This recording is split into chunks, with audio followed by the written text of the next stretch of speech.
5 people are now dead, victims of the violent insurrection at the U.S. Capitol when supporters of U.S. President Trump stormed the building. Today, Twitter permanently suspended the U.S. president for his part in encouraging the siege.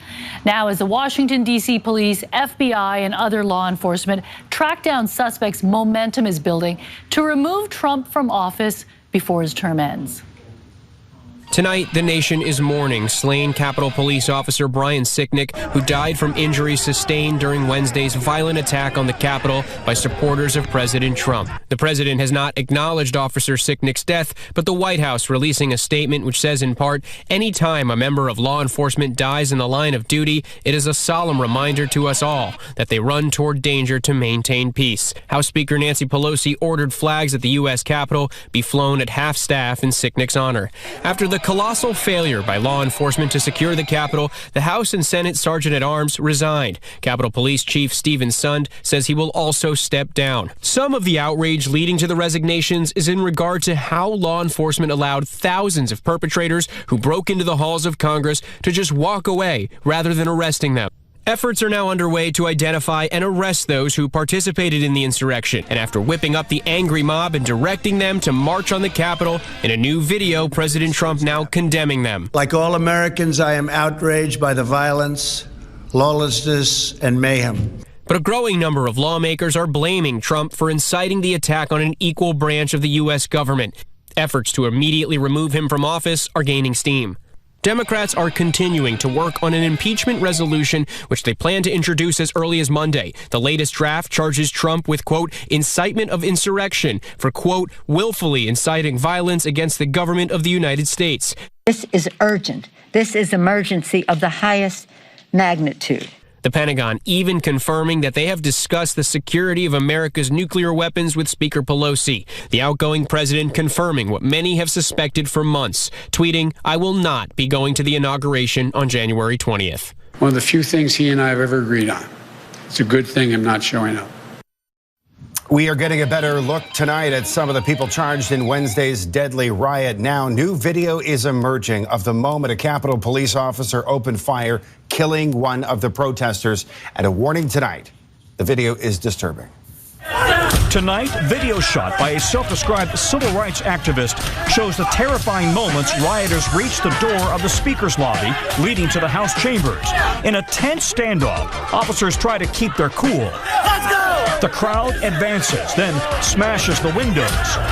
When Capitol officers move aside to make way for a tactical team, the mob begins climbing towards and through the door. At that moment, an officer on the other side opens fire. Protester Ashley Babbitt falls to the ground, fatally wounded.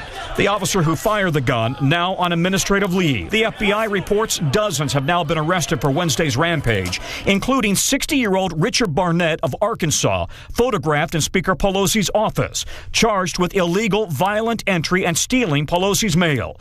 Also charged Lonnie Kaufman of Alabama for possession of 11 Molotov cocktails, handguns, and a semi-automatic weapon. And West Virginia state lawmaker Derek Evans, who live-streamed himself charging the Capitol.